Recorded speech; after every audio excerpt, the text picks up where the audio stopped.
ಅಂದ್ಬಿಟ್ಟು ಇವೆಲ್ಲ ತೋರಿಸಿ ಹೆಂಗಿದೆ ತೋಟ ಅಂತದ್ದು ಹೇಳ್ತೀನಿ. ಹೆಚ್ಚಾಗಿ ತೋರಿಸಿ ಫಸ್ಟ್, ಓಕೆನಾ?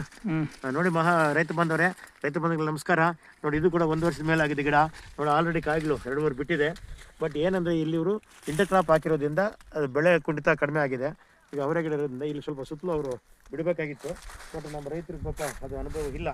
ಹಾಗಾಗಿ ನೋಡಿ ಬೇರೆ ತೋಟಗಳು ಹೇಗಿದ್ದಾವೆ, ಈ ತೋಟ ಹೇಗಿದ್ದಾವೆ ನೋಡಿ, ಹಂಗಾಗಿದೆ. ರೈತರು ಅರ್ಥ ಮಾಡ್ಕೊಳ್ಳಿ. ಇಲ್ಲಿ ಹಂಗಾಗಿ ವಿಡಿಯೋ ಮಾಡ್ತಾ ಇದ್ದೀನಿ, ಯಾಕೆ ನಮ್ಮ ರೈತರಿಗೆಲ್ಲ ತೋರಿಸ್ಬೇಕು ಸ್ವಾಮಿ, ಅದಕ್ಕೆ ಹಾಗೆ ಮಾಡ್ತಾ ಇದ್ದೀವಿ.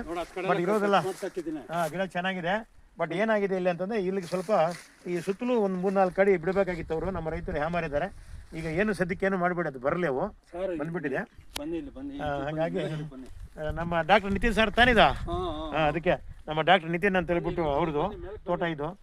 ದಯವಿಟ್ಟು ನೀವು ತಿಳ್ಕೊಳ್ಳಿ. ಅಂದರೆ ನಾವು ಸಪ್ರೇಟಾಗಿ ಮಾಡಿದ್ರೆ ಹೇಗಿರುತ್ತೆ ತೋಟ, ಬಟ್ ಇನ್ಕ್ಲೂಡ್ ಮಾಡಿ ತೋಟ ಹೇಗಿರುತ್ತೆ ನೋಡಿ. ನಮ್ಮ ಇದ್ದಾರೆ. ಹಾಗಾಗಿ ಅದರಿಂದ ಇದು ಲಾಭ ನೋಡಿದ್ಮೇಲೆ ಆಮೇಲೆ ನೀವೇ ಕೈಗೆ ಇಸ್ಕೊಂತೀರಾ, ಅಯ್ಯೋ ನಾವು ಈಗ ಮಾಡ್ಬೇಕು. ಸೂಪರ್. ಇದು ಇರೋದ್ರಲ್ಲಿ ನೋಡಿ ಇದನ್ನು ಮಾಡಿದ್ದಾರೆ. ಇದು ಸ್ವಲ್ಪ ಗ್ಯಾಪ್ ಬಿಟ್ಟಿರೋದ್ರಿಂದ ನೋಡಿ ಗಿಡ ಎಷ್ಟು ಚೆನ್ನಾಗಿ ಕಾಣುತ್ತೆ, ಯಾವ ಥರ ಡೆವಲಪ್ ಇದೆ ಅಂತ. ಸೊ ಹಂಗಾಗಿ ಇದು ವಾಳಬಾರ್ದಣ್ಣ, ಇದಕ್ಕೊಂದು ಕೋಲ್ ಕಟ್ಟಬೇಕು ದಯವಿಟ್ಟು. ಇದು ಹೌದು, ಒಂದು ಕೋಲ್ ಕಟ್ಟಬೇಕು, ಯಾಕೆ ಇಲ್ಲ ಸೊಟ್ಟಿಗೆ ಹೊಟ್ಟೋಗ್ತದೆ ಮರ ಇದು. ಹಂಗಾಗಿ ದಯವಿಟ್ಟು ಇದು ಕಟ್ಟಿ ವಾಲ್ ಇರೋದಕ್ಕೆ. ಸೊ ನೋಡಿ ಇದೆ, ಬಟ್ ಚೆನ್ನಾಗಿ ಮಾಡಿದ್ದಾರೆ. ಟೋಟಲ್ ಎಷ್ಟು ಗಿಡ ಅಣ್ಣ ಇದು? 300 ಗಿಡ, 1 ಎಕರೆ ಗಿಡ. ನೋಡಿ ಚೆನ್ನಾಗಿದೆ ನೋಡಿ. ಆಗಲೇ ಪಿಂಡಿಗಳು ಕಾಯಿಗಳು ನೋಡಿ ಬಿಟ್ಬಿಟ್ಟಿದ್ದಾವೆ ನೋಡಿ. ಅದು ಮಾಡಬೇಕು ನೋಡಿ, ಪಿಂಡಿಗಳು ಕಾಯಿಗಳು ಬಿಟ್ಬಿಟ್ಟಿದ್ದಾವೆ.